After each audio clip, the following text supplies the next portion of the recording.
Bismillahirrahmanirrahim. Assalamualaikum warahmatullahi wabarakatuh. Yang terhormat dosen mata kuliah Etika Islam serta teman-teman seperjuangan yang alhamdulillah pada kesempatan kali ini kita masih bisa berkumpul dan belajar tanpa mengurangi rasa semangat melalui media daring atau online ini. Saya, Dian Nur Anissa Rismawati dari kelompok 8 yang insya Allah akan menjelaskan tentang etika ta'aruf dalam pernikahan. Baik, langsung saja kepada poin yang pertama, yaitu definisi ta'aruf. Ta'aruf berasal dari kata ta'arofa atau yata'arofu, yang artinya saling mengenal sebelum menuju jenjang pernikahan. Ta'aruf dilakukan sebelum khitbah. Khitbah adalah meminang atau lamaran atau bisa disebut menawarkan diri untuk menikah. Ta'aruf sebenarnya merupakan suatu kegiatan yang dilakukan untuk saling mengenal antara satu dan satunya dengan atau bisa disebut seseorang dengan orang yang lainnya dengan tujuan untuk saling mengerti dan saling memahami atau perkenalan dari sebuah proses syar'i menuju ikatan suci pernikahan. Ta'aruf juga bisa diartikan sebagai suatu proses yang dilakukan dengan tujuan untuk bersilaturahmi sesuai dengan syariat Islam. Lanjut kepada poin yang kedua, yaitu perbedaan ta'aruf dengan pacaran. Kebanyakan dalam berpacaran hanya untuk mendapatkan kenikmatan sesaat, sehingga kebanyakan dari proses tersebut dapat mengantarkan seseorang ke jalan perzinahan dan maksiat, dan ini merupakan larangan berpacaran dalam Islam karena dapat menimbulkan jinah seperti jinah mata karena saling memandang terlalu lama, jinah tangan karena saling bergandengan, dan lain sebagainya. Sedangkan ta'aruf merupakan proses yang bertujuan untuk lebih mengenal kriteria calon pasangan kita.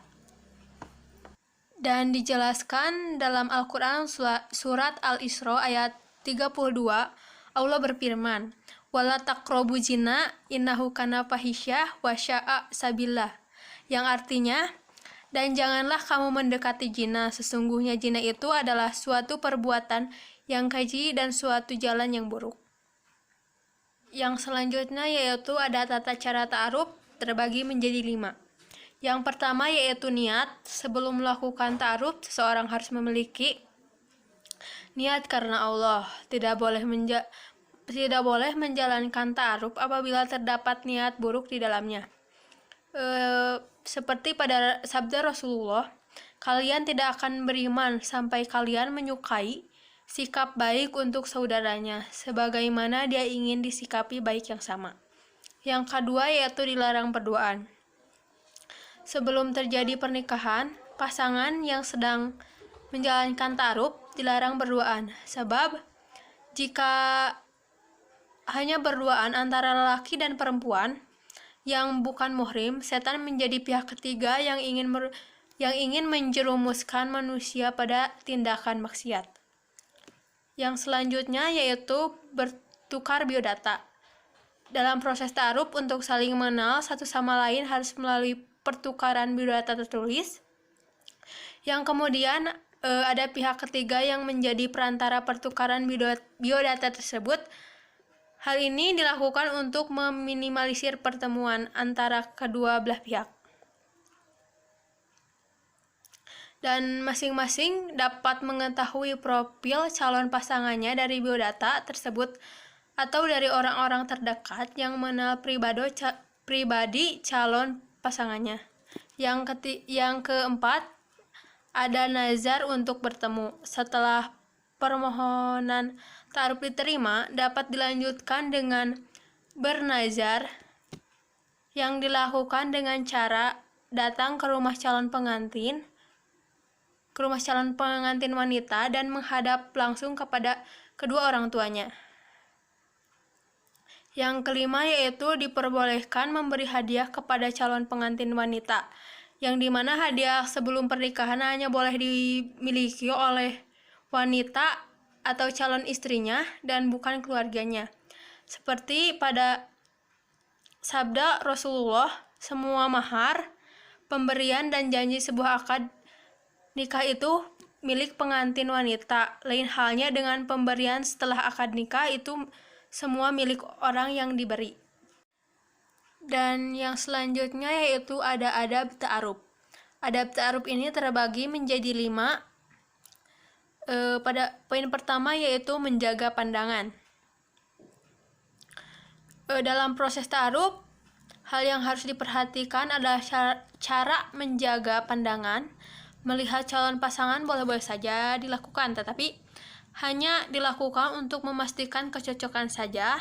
Tidak boleh saling berpandang pandangan terlalu lama, karena dikhawatirkan akan menimbulkan zina. Yang poin kedua yaitu menutup aurat. Sudah kewajiban sebagai seorang muslim untuk menjaga aurat dari orang yang bukan mahramnya. Wanita yang sedang ditemui oleh calon suaminya harus didampingi orang tuanya dan menutup auratnya. Poin ketiga yaitu menjaga sikap dengan sopan santun. Pada saat melakukan pertemuan dengan calon pasangan, keduanya harus menjaga jarak seperti tidak boleh duduk berdekatan dan menjaga sikap dengan sopan, mulai tutur kata dan gerak-gerik tubuh. Pada poin keempat, terdapat menghindari hal-hal yang tidak perlu dalam pembicaraan. Sebaiknya dalam pembicaraan itu seperti sesuatu pada saat bertarup, menghindari hal yang tidak perlu,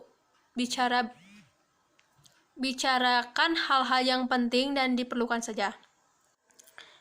Dan pada poin yang kelima yaitu selalu mengingat Allah, yang dimana dengan selalu mengingat Allah dalam setiap perbuatan, khususnya saat bertarup, akan dapat menjaga diri dari gangguan setan. Saat ta'aruf, alangkah baiknya diiringi dengan mengerjakan sholat istikharah agar keyakinan untuk menikah tidak mudah goyah atau lebih mantap lagi. Mungkin hanya itu yang dapat saya sampaikan tentang materi mengenai etika ta'aruf dalam pernikahan. Mohon maaf atas segala kekurangan dan salah katanya. Wabillahi taufiq wal hidayah. Wassalamualaikum warahmatullahi wabarakatuh.